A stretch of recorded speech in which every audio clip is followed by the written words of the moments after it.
Hello, buenas, yo soy Reuli Peña y para mí es un grato placer dirigirme a cada uno de ustedes. Señores, en esta ocasión yo estoy sumamente orgulloso, sumamente agradecido de tenerle un invitado de luz para mí. Yo sé que es un invitado de luz para cada uno de ustedes. Y los que siguen este canal desde sus inicios saben que iniciamos en la comunicación deportiva, llevando historias de atletas, del mundo del béisbol, baloncesto y demás. Y más aún, llevarles a cada uno de ustedes esta grata conversación que vamos a tener con un súper analista y para mí el mejor comentarista deportivo y de béisbol en la República Dominicana. Es un grato placer llevarles a ustedes a Kevin Cabral. ¿Cómo se siente, Kevin? Muy bien, Reuli, muchas gracias y feliz de poder compartir contigo en tu canal, augurándote muchos éxitos. Muchísimas gracias, sumamente encantado y agradecido de tenerlo en mi espacio. Kevin, gracias. Sumamente grata su visita y tenerlo por acá. Y pues para ir iniciando, la pelota, cómo se fue usted involucrando en todo eso, porque si más bien escuchando parte de sus conversaciones con otros colegas, usted inició esto bien joven. Entonces, para nosotros en la comunicación se nos hace bien incómodo conseguir la oportunidad tempranito, saliendo del horno. Y usted es un hombre siempre preparado, que eso es muy, muy, muy importante. Estar listo para las oportunidades y usted lo tuvo. Más de 20 años en los medios y más de este medio deportivo. ¿Cómo se siente? Muy bien, y imagínate, mi primer año con las Águilas fue en 1986, o sea que estamos hablando ya de casi 40 que ha llovido mucho, años, sí, comenzamos estaba muy joven, y la realidad es que mi entrada a los medios creo que se facilitó. Lo primero es que era otra época, sí, donde no había quizá tanta gente haciendo el trabajo de crónica deportiva, pero además de eso, mi padre, fallecido hace unos años, fue comentarista de las Águilas durante un periodo breve y digamos que de alguna manera yo estuve en ese mundo desde que era niño. Y además de eso, por mi papá también, digamos que por ahí vino la pasión por el béisbol. Sí. Por los deportes en general, pero más por el béisbol. Entonces creo que esa combinación fue lo que permitió que, teniendo 18 años,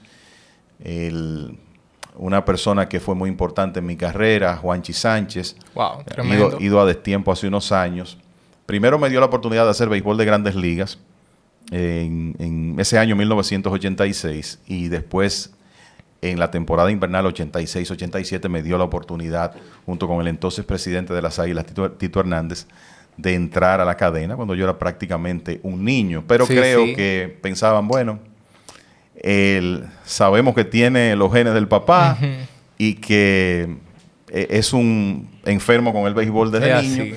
Y creo que eso me abrió las puertas. Don Kevin, bueno, ya le estoy diciendo don. Tranquilo. El asunto del deporte y bastante que ha mencionado su padre, tengo que mencionar igualmente a mi padre, que yo siempre tuve muy buenas conversaciones acerca del deporte y la política, que son dos renglones que voy desarrollando a mi edad. Y trato ese tema con usted porque yo siempre digo que nosotros los jóvenes en nuestro crecimiento debemos tener ese eje fundamental como ese guía para nosotros. Usted ha mencionado a su padre, tuvo los conocimientos de él y ya 40 años en este ejercicio.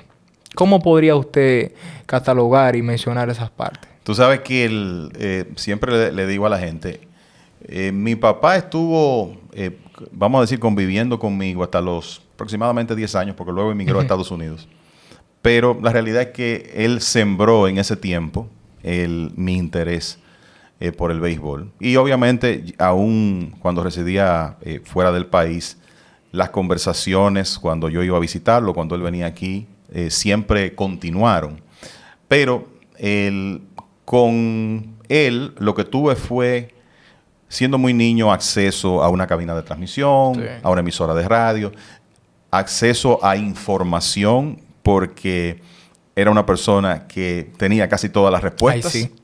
Y también a su biblioteca, que para la época era muy completa.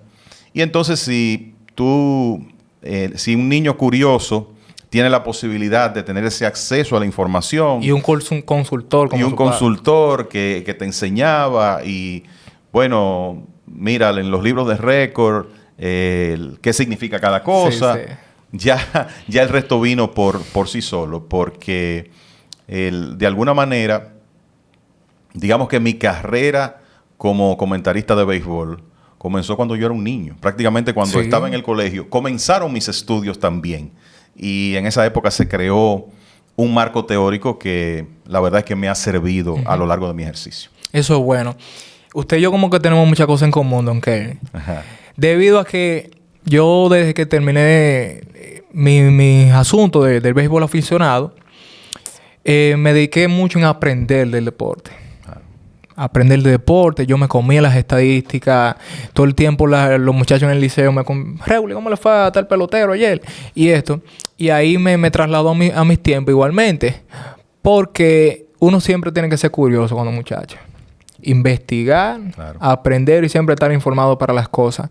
¿Cómo ve usted hoy día esta nueva generación de cronistas, esta nueva generación de jóvenes que están incursionando en estos medios con relación a sus tiempos?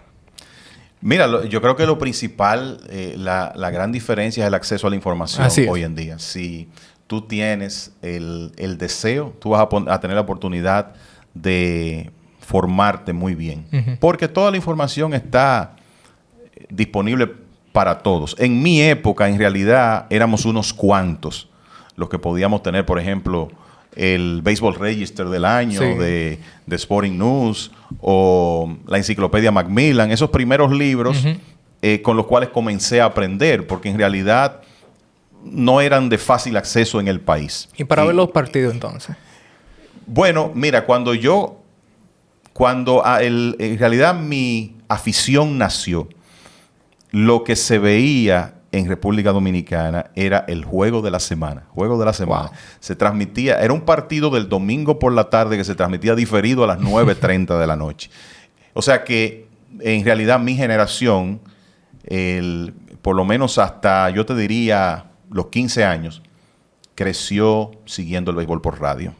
Sí. Esencialmente por radio. Ya después vino la época del satélite, las famosas transmisiones vía satélite en vivo, y ya se facilitaron más las cosas. Claro. Hasta donde estamos hoy, ¿verdad? Que tú tienes acceso a cualquier partido en cualquier lugar del mundo, si tienes una suscripción. Entonces, la realidad es que en todos los sentidos, en aquella época, el acceso a la información era limitado. Hoy en día, claro. un joven que tenga el interés, no te lo tengo que decir. Si tiene internet, puede entrar a Baseball Reference, puede entrar a Fangraphs, puede entrar a ESPN. Hay muchísimas páginas que te permiten informarte no solo de lo que está pasando hoy, sino del aspecto estadístico, de la historia del deporte. Entonces, la generación actual siento que tiene esa ventaja con relación a cuando yo me inicié, y por eso hay tan buen talento joven en la crónica deportiva, hasta el punto de que para nosotros los que comenzamos antes poder mantenernos a ese ritmo, Sí. tenemos que mantenernos constantemente renovándonos. Pues ya se siente la competencia, ¿eh? Sí, pero yo te diría que para mí mantenerme actualizado es muy fácil, porque es que esto es una Ajá. pasión. O Así sea, no es es. algo que yo hago porque tengo que hacerlo, sino porque lo disfruto. Entonces, yo en realidad no lo veo tanto como competencia, sino que lo que trato es de ser mejor cada día y de aprender Es lo algo. ideal, claro. Y de aprender de los mayores y de los que son más jóvenes que yo también, Sí. que se están preparando. El error está en creer que lo sabes todo, porque ese nunca es el caso, siempre hay algo que Y aprender. sentirse cómodo ahí. Exacto. Nunca... Mira, yo no podría sentarme a transmitir un juego de béisbol si no me siento que estoy 100% preparado. Esa es la realidad. No me sentiría bien haciéndolo. Para mí, esa parte es fundamental. Y de nuevo, no lo hago por obligación, sino porque me gusta. Es porque le gusta. Que es lo ideal. Siempre hacer lo que le apasiona. Así es. Kevin, hoy día hemos visto básicamente que cada una de las conversaciones que tienen con su persona, hablamos de béisbol, pero más allá, como está denominado mi espacio, desde lo más profundo, vamos a conocer a Kevin la persona, Kevin el niño, Kevin el padre y hoy día el ciudadano como tal. ¿Qué puede usted decirme acerca de su niñez y cómo fue eso? Mira, mi niñez, aunque en realidad soy, vamos a decir, hijo de un divorcio, ¿verdad? Mis padres, hasta eso de cuando yo tenía alrededor de 10 años, decidieron vivir vidas separadas, ¿verdad? Yo te diría que fue una niñez feliz, con muchos amigos, donde básicamente era una combinación de mis estudios en el Colegio de La Salle aquí en Santiago, y mis amigos, obviamente la familia, y mi pasión por el béisbol. Siempre sacar ese momento de niño para jugar. Nunca lo hice, vamos a decir, de manera muy organizada, porque la vocación como que estaba en otro lugar. La vocación siempre estaba más en el aspecto comunicacional de los deportes. Pero fue una niñez bastante normal. Mi etapa de colegio es algo que recuerdo siempre con mucho cariño y lo disfruté muchísimo. Qué bueno. ¿Y el asunto de su familia? ¿Cómo se dio eso? Bueno, tengo 2 hijas. Mi esposa y yo nos casamos en 1995 y tuvimos la dicha de tener 2 hijas, que bueno, ya hay una que es profesional, está fuera del país en este momento haciendo una maestría. Qué bueno. Y otra que está también en la universidad. Y tú sabes que para cualquier padre, hombre de familia, los hijos son lo primero y sin dudas ese es mi caso. Qué bueno. La familia siempre primero, sí, como Dios manda. Así es. De su esposa, ¿qué podría usted decirme? Bueno, yo creo que tenemos que tener buena suerte con algunas cosas. Y encontrarme con mi esposa, mi compañera de tantos años, fue en realidad una bendición. Creo que para tú poder progresar en la vida como ser humano, como profesional, necesitas una compañera que te dé respaldo, tranquilidad, felicidad. Y gracias a Dios he tenido eso en mi relación. Que en esta época son aguas complicadas, ¿verdad? Sí. Las relaciones de pareja, pero en realidad hemos podido formar una familia estable, levantar a nuestras hijas, tratar de educarlas lo mejor posible. Y creo que eso lo hemos logrado. Qué bueno, en casi 30 años, Kevin, ¿eh? Sí, así es. Ya por ahí viene el 30 aniversario en 2020, en septiembre de 2025. ¿Y se han puesto ustedes a veces a esas típicas conversaciones de parejas? Mi amor, usted tiene que verla en 97, cuando estábamos tú y yo iniciando esta relación, y que ustedes se pongan a visualizar cómo eran su vida hace ya 29 años exactamente a cómo es hoy. Sí, no hay dudas. Y yo lo que te diría es que uno mira hacia atrás. Y cuando eres niño y estás en tu época de estudiante, sí, la vida como que va muy lentamente. Pero una vez te conviertes en profesional, te involucras en el mundo laboral con todos los retos que eso implica, te casas y adquieres todas las responsabilidades que implica tener un hogar, y después llegan los hijos, en este caso mis hijas, el tiempo vuela. Sí. Por lo menos esa es mi experiencia. O sea, siempre pienso, parece que fue ayer que las estaba llevando al preescolar. Resulta que ya son 2 adultos, ¿verdad? Entonces, definitivamente uno recuerda eso, cómo eran las cosas en los inicios, pero sobre todo lo rápido que se va el tiempo cuando ya uno inicia esa etapa de la vida. ¿Qué tendría usted mencionando la palabra tiempo? Yo entiendo que ese recurso irrenovable, un recurso más importante que tiene tener cada ser humano, y que vemos que hoy día las cosas pasan y como que tenemos cero pensamiento a lo que puede suceder, podría llamarse a las consecuencias. Porque volviendo nuevamente al tema de béisbol, necesitamos nosotros los jóvenes, todos los que están incursionando en el mundo, que ya hoy día son profesionales, aprender a entender el valor de ese recurso. Porque tenemos los jóvenes que consiguen un bono millonario y le quieren pasar por encima las cosas. ¿Qué usted podría decir sobre eso? Cuando tú llegas a cierta edad, te das cuenta, muchas veces tarde, de que hay que aprovechar cada día y cada momento, en todos los sentidos. Desde un punto de vista profesional, por ejemplo, un atleta joven que consigue un gran contrato. La realidad es que la vida útil del atleta como tal es corta. Entonces, el consejo siempre es, bueno, trabaja lo más fuerte que puedas para que puedas cultivar esas herramientas que tienes y en realidad puedas convertirlas en habilidades que te permitan tener una carrera larga y que te permita darle seguridad a tu familia. Sí. Y creo que eso aplica para todo. Creo que en esta época se vive tan rápido que a veces los padres perdemos de vista lo importante que es el tiempo de calidad de los hijos.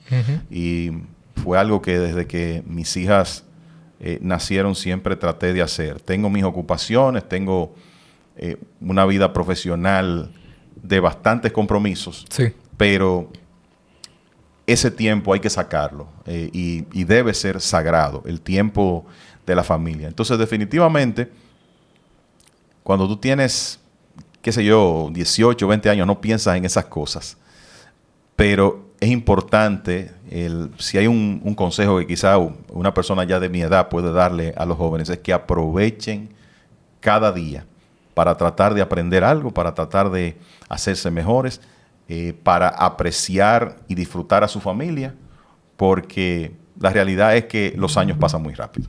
Bastante. Yo recuerdo que mi padre en un momento me dijo, mi hijo, en la vida hay que aprender de todo, que uno nunca sabe de qué va a vivir. Y con relación a eso, vemos que, como usted muy bien acaba de mencionar, la vida productiva de los atletas es bastante corta. Ya a los 35 años tú un hombre viejo en béisbol, básicamente.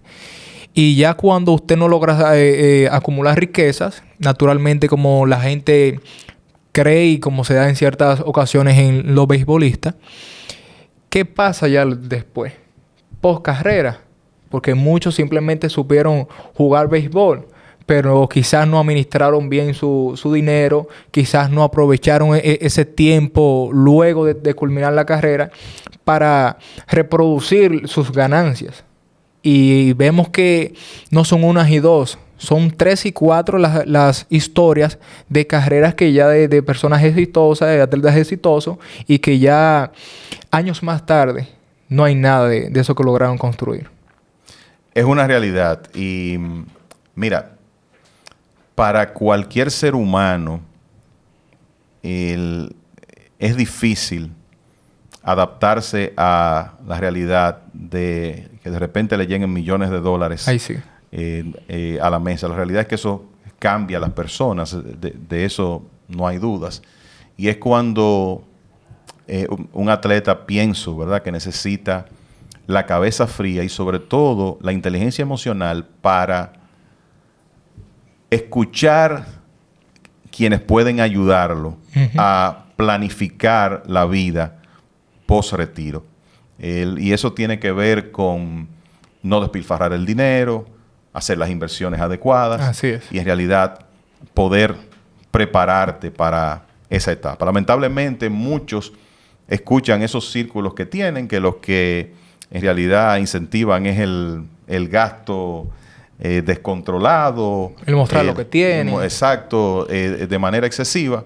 Y la verdad es que conozco muchos casos de exjugadores que están en muy buena situación, pero como tú dices, hay algunos que uno lamenta que después de verse en la cúspide, de repente tienen que regresar a la pobreza por malas decisiones en ese aspecto.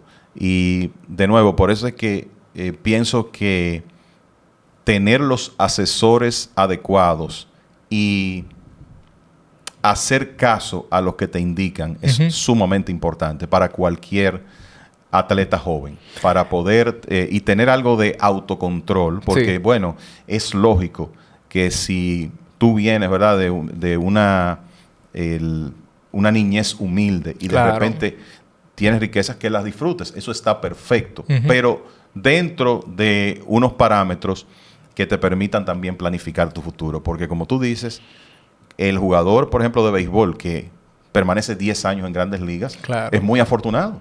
Ay, y sabemos sí. que hay muchos muchachos que reciben bonos millonarios de firma y ni siquiera llegan a las Grandes Ligas. Ujú. Entonces, si ese recurso que consiguieron temprano no fue administrado debidamente, bueno, ya tú sabes lo que pasa. Van a regresar al punto donde estaban Lamentablemente. antes, lamentablemente. Decía un viejo dicho común de las comunidades rurales, como yo nativo del municipio de Luperón, provincia de Puerto Plata, de que una cabeza vacía, por más cosas que le entren, nunca se va a llenar. Igualmente que un dicho que lo escuché hace una semana, que un muchacho joven con mucho dinero y poca educación es una bomba de tiempo. Así es. Así es. A menos que no busque la asesoría adecuada Ujú.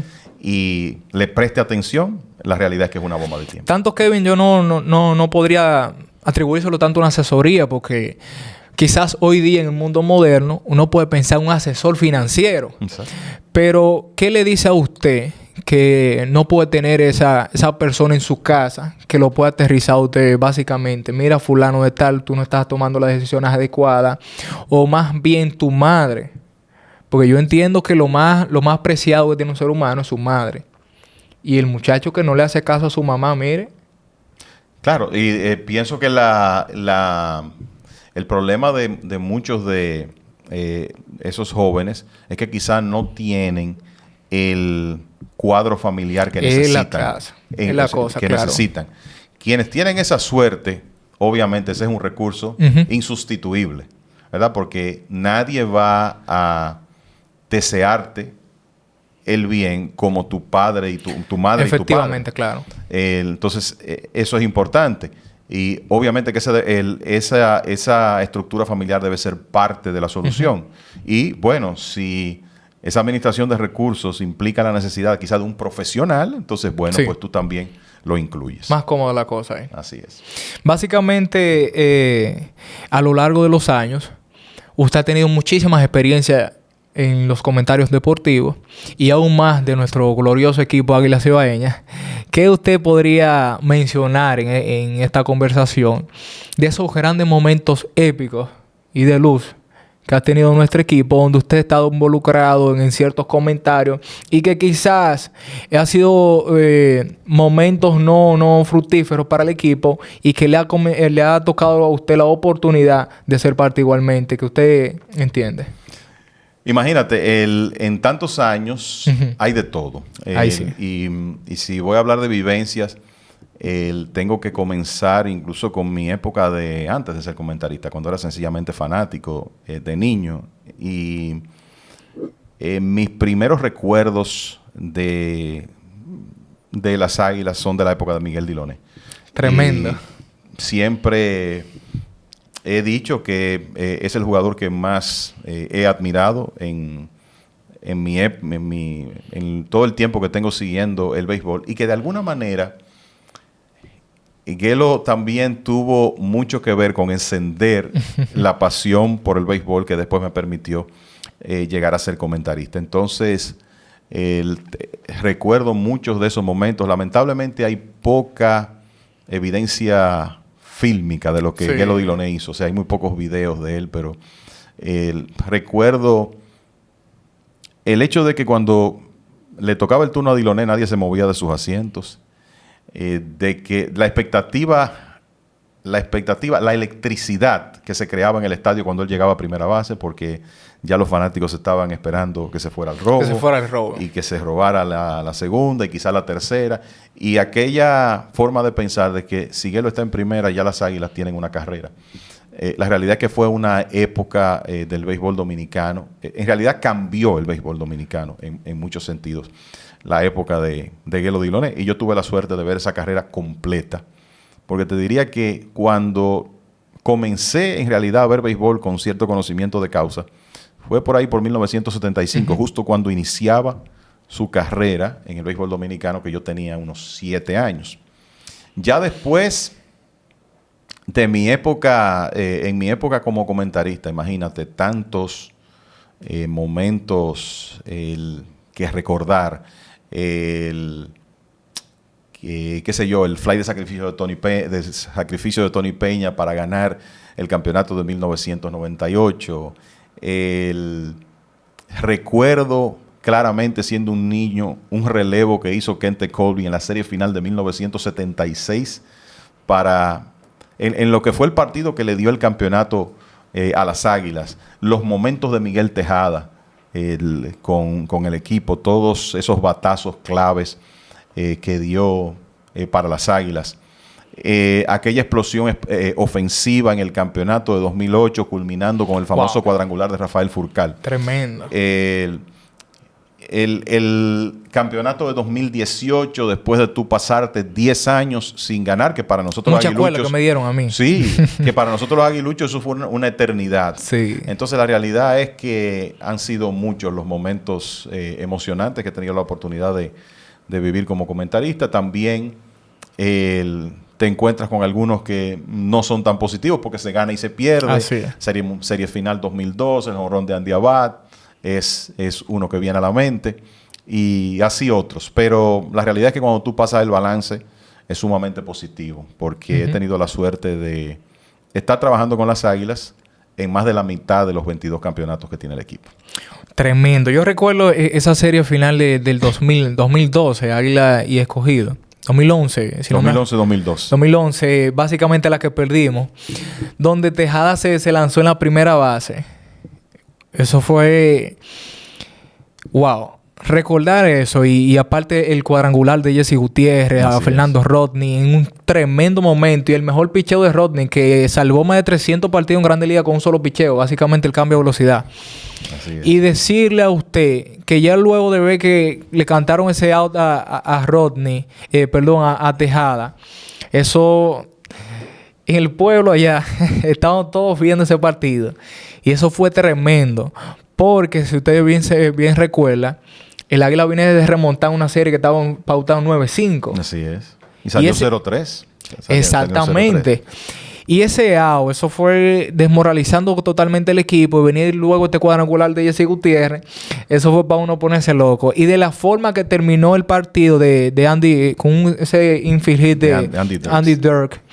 Que, wow, las Águilas no sé por qué no lo tomaron en el draft, que venía de los Toros en el round robin, pero fue sumamente emocionante. Y esa y otras finales que usted fue parte, que yo bien recuerdo, y tener esta conversación igualmente me recuerda muchísimas cosas de los partidos, porque escuchar su voz, básicamente los domingos, a los partidos a las 5 de la tarde, dando las bienvenidas ya luego de cantar el inning, es sumamente orgulloso y gratificante de tenerlo aún con nosotros. Agregar también las emociones que se vivieron en la Serie del Caribe, que usted también ha sido parte. 10 campeonatos de Águilas Cibaeñas. Claro que sí. Imagínate, ese de 1997 por ser el primero. Sí.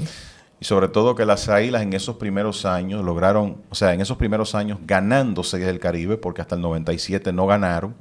En 2 ocasiones tuvieron que rebotar de un 0-2, salían perdiendo los 2 primeros juegos. Lo hicieron en el 97, lo hicieron en el 2001 en Culiacán. Estaba ahí. Siempre recuerdo 2003 en Puerto Rico.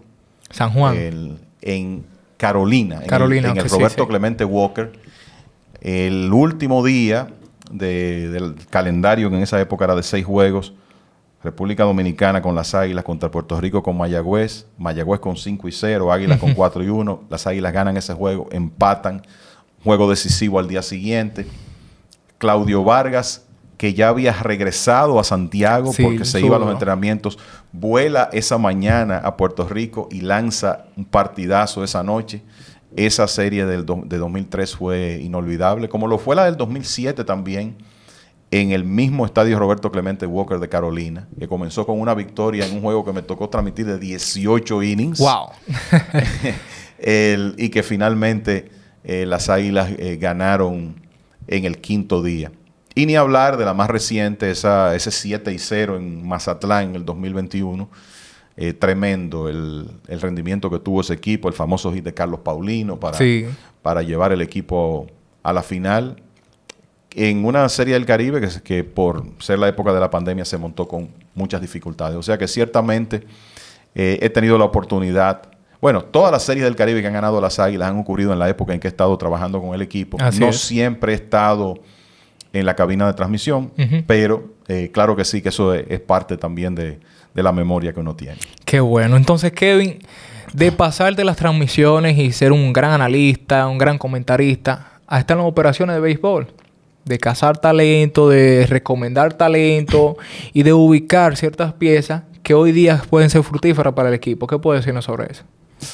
Bueno, eso ocurrió hace alrededor de 10 años en la gerencia de Stanley Javier con el equipo de las Águilas. El equipo me dio esa oportunidad. Qué bueno.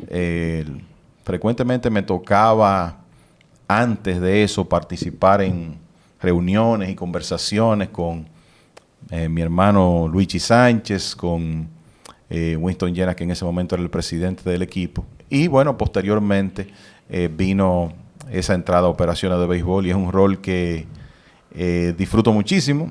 Es un trabajo de año completo. Ya estamos reuniéndonos con miras a la próxima temporada y es un poquito de todo. Tú estructurar el equipo para la próxima temporada, prepararte para el sorteo de novatos, básicamente elaborar junto a los compañeros, o sea, el equipo de operaciones nos toca elaborar el plan del draft y después, obviamente, llevar el equipo durante la temporada y servir de ayuda para nuestro gerente que actualmente es Ángelo Valle. O sea, que es un rol distinto. Te puedo decir que cuando comencé mi carrera como comentarista jamás pensé que en un momento iba a tener un rol de ese tipo, pero las cosas evolucionaron hasta ahí y me siento muy, muy orgulloso y honrado de tener esa oportunidad. Qué bueno, envidiable esa posición porque está en la estructura de un equipo tan glorioso, un equipo que ha levantado tanta armonía en el pueblo dominicano. Más que sentirse agradecido. Kevin, por último, ya llegando a la parte final de este espacio y las buenas conversaciones uno nunca quiere que termine, pero la verdad es que encantado y más que un placer poder compartir este tiempo con usted. ¿Qué le diría usted a esos jóvenes, nuevos talentos, esos jóvenes que son recién firmados ahora enero 15 y que quizás lo siguieron a usted en los inicios de la comunicación, los inicios de la misma pelota invernal, que puedan llevar presente para su carrera? Bueno, creo que lo esencial para un jugador joven es la disciplina, la humildad para aceptar las enseñanzas de los instructores, que lo que quieren es sencillamente que avancen y que aprovechen todas las oportunidades que se presentan hoy en día en las academias para aprender inglés, para entender antes de viajar un poco la cultura en Estados Unidos, para que ese proceso de transición sea menos traumático, porque déjame decirte que en otras épocas y quizás hasta ahora hay muchachos que no logran avanzar porque sencillamente no se adaptan al estilo de vida que deben llevar. Entonces, que aprovechen todas las oportunidades de aprender, tanto de su trabajo diario, que es el béisbol, como de esos otros elementos que hoy en día las organizaciones de béisbol tratan de incorporar a la preparación de esos muchachos para que en realidad lleguen ya como seres humanos más acabados a Estados Unidos. Y que, de nuevo, que aprovechen cada día. Que sepan que aunque cuando firman son muy jóvenes, la carrera del atleta es corta. Y que cada día es importante. Y ponerle todo el esfuerzo posible para tratar de destacarse lo suficiente para llegar, ¿verdad? Que es el objetivo de todos. No todos lo logran, pero el objetivo siempre es tratar de llegar al nivel más alto, al béisbol de Grandes Ligas, y eso se logra con dedicación, disciplina y mucho trabajo. Como Dios manda. Así es. Kevin, encantado de esta muy buena conversación. Señores, a cada uno de ustedes invitar a darle like, comentar, compartir este contenido que así llegamos a más personas. Esto ha sido Hablando en Serio el podcast. Reuli Peña estuvo con ustedes. Hasta la próxima.